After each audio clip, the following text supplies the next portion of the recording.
The federal election is in full swing in Canada, and although the three main federal leaders represent divergent views, there's some concern there isn't enough gender diversity in the parties. Sandy Mayzell is hoping to change that. She is the producer of Dancing with the Octopus, Women in Politics project, and Sandy Mayzell is here in our studio this afternoon. Hi, Sandy. Hi, got my dancing shoes on. All right. Why the octopus? Where does that come from? Actually, that phrase came from a book by Anne Edwards called Seeking Balance, which tells a variety of stories. It's conversations with BC women in politics. And I was reading it, and in one story it said that one of the MPs found herself dancing with an octopus because it was like an untenable situation. And when I saw that phrase, I went, yeah. That's it. That's it. The image is so great. I mean, it inks so things are not transparent. They're, and it's murky. It's murky and it's slimy and it grips you and clutches and slithers and it's hard for us as women to find that rhythm with the octopus. Okay. You've taken it even further though. I said it was a project, but it truly is many things. It has many tentacles. Many tentacles. It began a couple of years ago at May Street Productions, where I'm a partner, as a documentary, and it didn't get picked up by broadcasters. So actually it did, but then the broadcaster closed their doors, so that was it. And it sort of simmered with me, it stayed with me, and I was determined because I really felt like we needed more women in politics.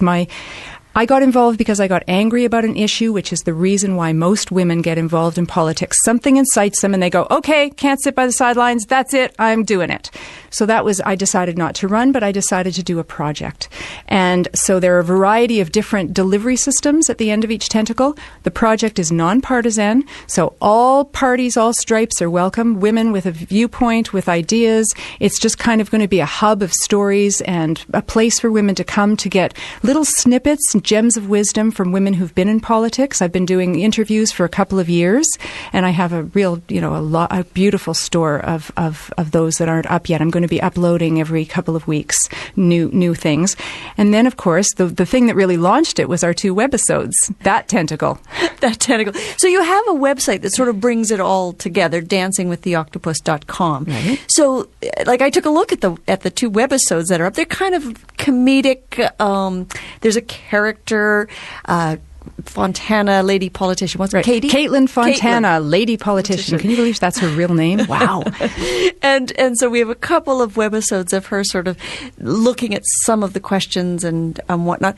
That strikes me, I found them interesting. That's appealing to maybe a bit of a younger crowd? Yes, we chose the webisodes because we want to target a younger audience. The online media is a place where we need to start reaching younger people to get younger women involved. Part of the problem is we don't start thinking about politics, until we're a lot older. Right. And a lot of the more successful women in politics sat and talked politics around their tables. Their families were made up of politicians.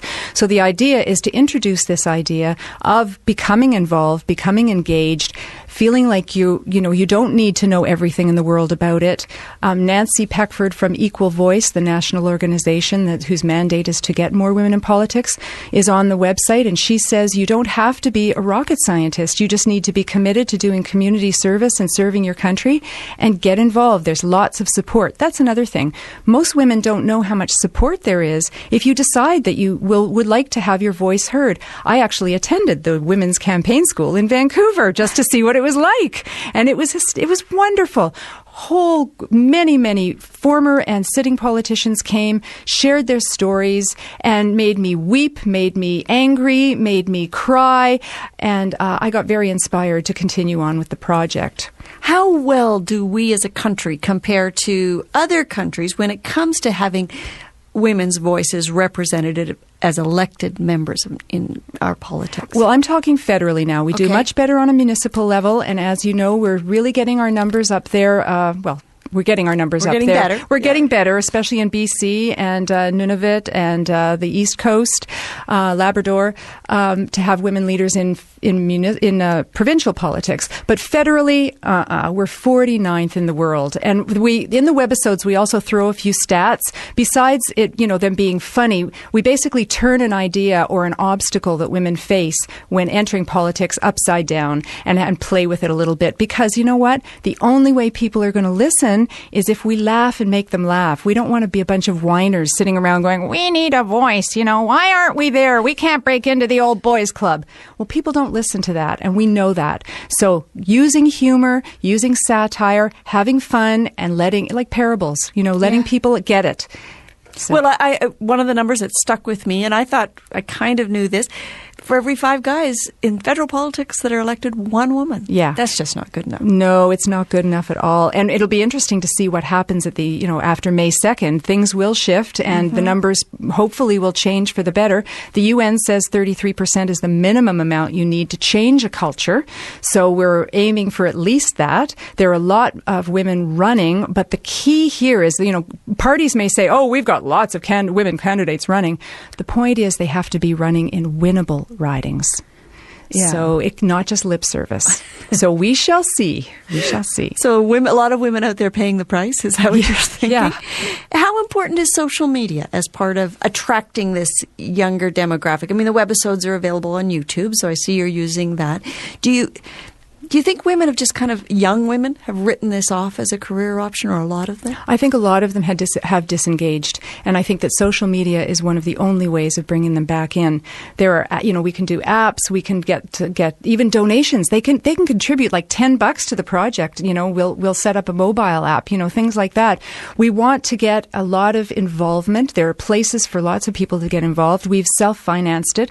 There's a nonprofit charitable Educating Toward Change that assisted us, and so if people give a larger donation, they can have a tax receipt. Otherwise, we're going to create pages and pages of people's names if they want it. Just kicking in $10, great, And we'll make it happen. And I think that this social media is a very important way of people, they can trust it. That's the thing. It's people talking to people directly. There is no kind of party line. There is no, they can break through that kind of talk, that speak that is turning people off. I mean, I don't know about the debates to you. Like, I looked up those 4 suits, and I just kind of went, whoa. I can't relate. We need role models.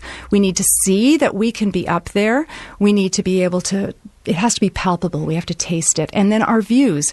We often, when we're team players, so we operate differently. And unfortunately, our federal parliament is set up in a very masculine way. It was a very military way, 2 sword lengths apart, etc.